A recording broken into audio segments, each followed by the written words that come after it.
A Arca de Noé é, sem dúvida, um dos maiores enigmas da história antiga e da arqueologia bíblica.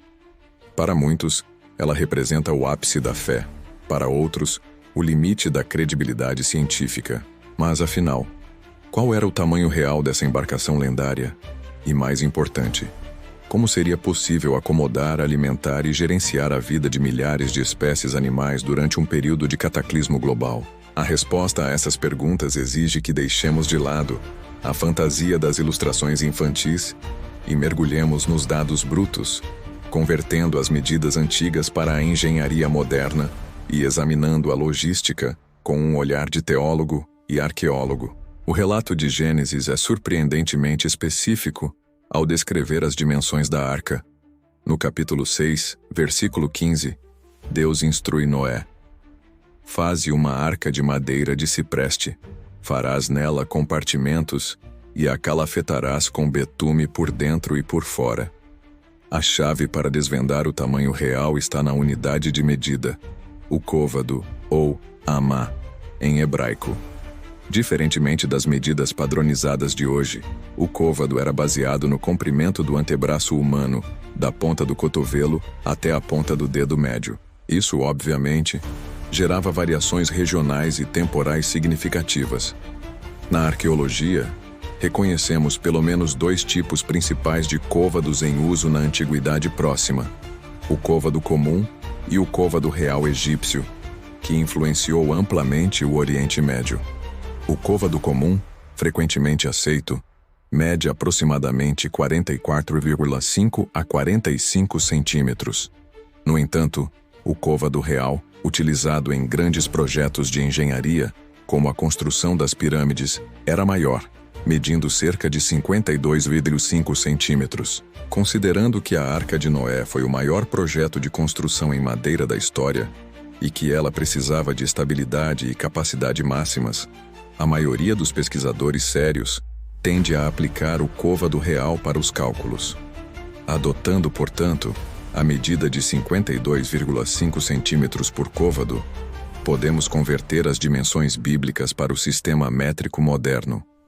O comprimento da arca era de 300 côvados, o que equivale a 157,5 metros. A largura era de 50 côvados, ou 26,25 metros, e a altura de 30 côvados resultava em 15,75 metros. Para dar uma perspectiva, 157,5 metros de comprimento é mais do que um campo de futebol americano e meio. Em termos de volume, a arca seria comparável, em comprimento, a um navio cargueiro moderno de porte médio, ou a mais da metade do comprimento de um superpetroleiro. Em termos de deslocamento, ela teria o volume de carga de aproximadamente 522 vagões de trem padrão, se empilhados. Isso nos dá uma capacidade de carga impressionante, mas a engenharia por trás dessas proporções é ainda mais fascinante. A proporção de comprimento, largura e altura é de 30,53. Esta proporção, 6:1 em comprimento versus largura, e aproximadamente 10:1 em comprimento versus altura, é reconhecida pelos engenheiros navais modernos como a proporção ideal para a estabilidade máxima de uma embarcação flutuante, especialmente aquelas destinadas a suportar ondas extremas e não para a velocidade. A arca não foi construída para navegar rapidamente ou manobrar, mas sim para flutuar e resistir. A ciência náutica confirma. Noé, ou quem quer que tenha ditado essas instruções, projetou um navio de carga extremamente estável. Mas o volume total, que é maciço, precisa ser transformado em capacidade utilizável. A arca, conforme o texto, possuía 3 andares, ou decks, o que multiplicava dramaticamente o espaço interno. 400 metros quadrados, o equivalente a quase 20 quadras de basquete. Este é o espaço bruto. Agora, chegamos ao cerne do desafio logístico. Como caberiam todos os animais do mundo? O ceticismo popular frequentemente assume que Noé teve que acomodar milhões de espécies, desde os dinossauros até os insetos mais minúsculos, o que tornaria a tarefa matematicamente impossível. No entanto, a teologia e a biologia criacionista apresentam uma interpretação que reduz drasticamente o número necessário de seres vivos. O texto bíblico não fala em espécies, mas em mim, termo hebraico traduzido como tipo ou gênero. A biologia moderna classifica a vida em reino, filo, classe, ordem, família, gênero e espécie. A hipótese da arca sugere que Noé não precisou levar um par de cada subespécie de cachorro, lobo, coiote e dingo, mas sim um par do tipo canídeo ancestral, que após o dilúvio se diversificaria nas formas que conhecemos hoje. Essa é a base da disciplina conhecida como baraminologia, que estuda a distinção entre os tipos criados. Ao aplicar essa lente, o número de tipos de animais terrestres que precisavam ser preservados é drasticamente reduzido. 000 tipos de animais terrestres, incluindo aves, mamíferos e répteis, que não poderiam sobreviver ao dilúvio. 00 animais, sendo a maioria deles de pequeno porte. 00 animais, o desafio passa de impossível para gerenciável, embora monumental. O volume utilizável da arca após descontar paredes e corredores ainda é massivo, que o zero dessas caixas. O espaço, portanto, não é o problema principal. A logística é. A acomodação dos animais exigiria um sistema de compartimentos e jaulas. Os animais maiores, como elefantes e girafas, ocupariam o espaço de dezenas de animais menores, mas estes seriam uma minoria. A maior parte da carga seriam roedores, aves, répteis e pequenos mamíferos. A Arca de Noé seria, essencialmente, um gigantesco hotel vertical para a fauna. O gerenciamento de resíduos era um desafio crítico. Sem um sistema eficiente de esgoto, as condições sanitárias se deteriorariam rapidamente. A solução mais plausível, baseada em técnicas de engenharia antiga, é um design de piso inclinado e grades, permitindo que os dejetos caíssem em um reservatório no piso inferior, ou fossem simplesmente lavados para fora da embarcação. Além disso, a ventilação era vital. O texto de Gênesis menciona o Zohar, que é frequentemente traduzido como janela ou abertura.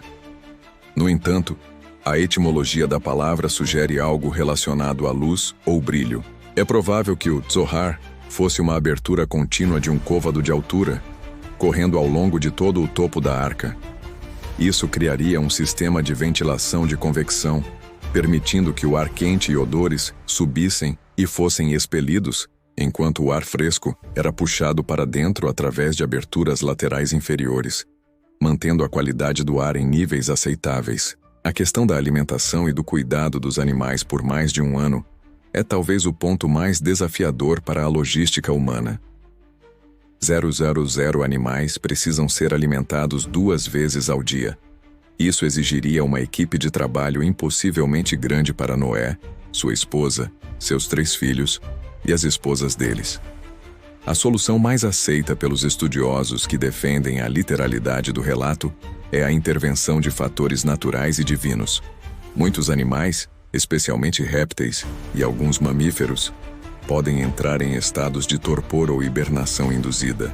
Se uma parte significativa da fauna a bordo estivesse em dormência, o consumo de água e comida e a geração de resíduos seriam drasticamente reduzidos. Para os animais que permanecessem ativos, a arca precisaria de compartimentos maciços de armazenamento. O feno e o grão, alimentos básicos para herbívoros, ocupariam um espaço considerável. Um elefante adulto pode consumir mais de 150 kg de alimento por dia.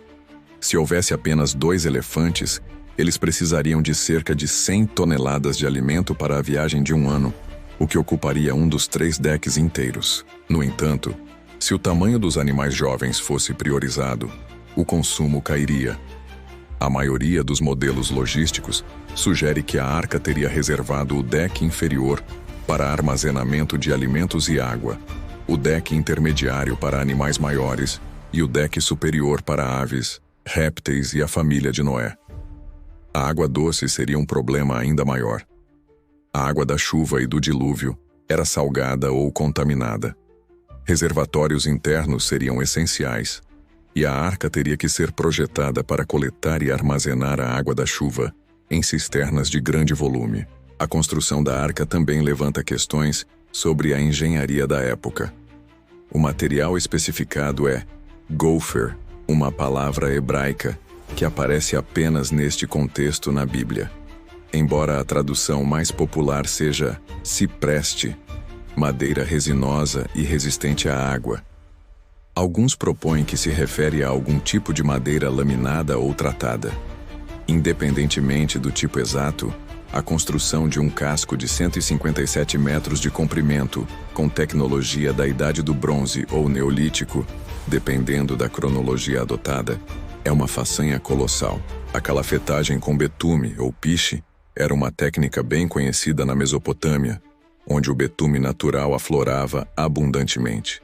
Civilizações como a Suméria e a Acádia usavam o betume para impermeabilizar cestos, barcos de junco e tijolos. Portanto, o uso do piche era tecnicamente viável. O que é mais difícil de conceber é a obtenção de madeiras longas e retas o suficiente para formar a estrutura do navio. Os métodos antigos de construção naval, como os praticados pelos egípcios e fenícios, envolviam a técnica de encaixe e amarração, mas não há evidências de que navios desse porte tenham sido construídos antes da era helenística, a menos que consideremos a intervenção de tecnologias perdidas ou a ajuda divina na estabilização da estrutura. A Arca de Noé, se construída conforme as dimensões, teria um peso seco estimado em dezenas de milhares de toneladas, exigindo uma força de trabalho e um tempo de construção que ultrapassavam em muito a capacidade de uma única família. O relato bíblico, portanto, não é apenas uma história de engenharia, mas de fé e milagre. Mas onde a arca teria repousado? O texto diz que a arca parou sobre os montes de Ararat. Ararat não é necessariamente o pico que hoje conhecemos como Monte Ararat, na Turquia Oriental. Urartu era o nome de um reino antigo que floresceu na região montanhosa, abrangendo partes da atual Turquia, Armênia e Irã. A expressão Montes de Ararat refere-se, portanto, à região montanhosa de Urartu, um planalto vulcânico vasto e geologicamente complexo. 137 metros de altura, é um estratovulcão coberto de neve e gelo. Esta região é de imenso interesse arqueológico e geográfico, pois está na confluência de importantes placas tectônicas, o que explica sua atividade sísmica e o relevo acidentado. A geologia da área de Urartu mostra vastas formações de rochas sedimentares e depósitos aluviais, consistentes com grandes eventos hídricos e deposição rápida. Embora inúmeras expedições tenham buscado vestígios físicos da arca no gelo do Monte Ararat, as evidências concretas permanecem elusivas ou controversas, muitas vezes sendo artefatos naturais interpretados erroneamente. Contudo, a persistência da busca reflete a importância cultural e histórica do relato. A plausibilidade de um evento de inundação massiva na antiguidade é reforçada por narrativas paralelas. A Epopeia de Gilgamesh, um dos textos mais antigos da humanidade, originário da Mesopotâmia, descreve um dilúvio catastrófico e um herói, Utnapishtim, que constrói um barco para salvar a vida. O relato mesopotâmico, embora com diferenças teológicas e dimensionais, compartilha a estrutura fundamental de um aviso divino: a construção de uma embarcação, o salvamento de animais e o repouso subsequente. Essa recorrência de mitos de dilúvio em culturas globais sugere que, no mínimo, houve um evento hídrico de proporções épicas que marcou profundamente a memória coletiva da humanidade. Os cálculos de capacidade da Arca de Noé, baseados no Côvado Real, confirmam que a estrutura tinha o volume físico necessário para a tarefa proposta, desde que aceitemos a premissa teológica da redução dos tipos de animais e a intervenção divina na logística, como a indução de estados de dormência ou a organização dos animais. A arca não era uma impossibilidade física em termos de volume, mas sim um milagre de gestão e engenharia para a época. O debate sobre a arca transcende a matemática. Ele nos força a confrontar o limite entre o que a ciência pode explicar e o que a fé aceita. A escala do projeto, a estabilidade das proporções e o sucesso da missão, conforme narrado, demandam uma resposta que vá além da simples capacidade humana. Seja vista como um evento histórico literal ou como uma poderosa alegoria de renovação e salvação, A Arca de Noé permanece como um testemunho da grandiosidade dos projetos da antiguidade e da persistente busca humana por respostas sobre nossas origens e nosso destino. A arqueologia bíblica continua a investigar as nuances do mundo que antecedeu o dilúvio, usando a geografia da Terra Santa, os achados de Urartu e a engenharia antiga para iluminar um texto que, apesar de milenar, ainda desafia e inspira a mente moderna. O tamanho da arca era real. O milagre estava em sua execução e na sobrevivência de sua preciosa carga.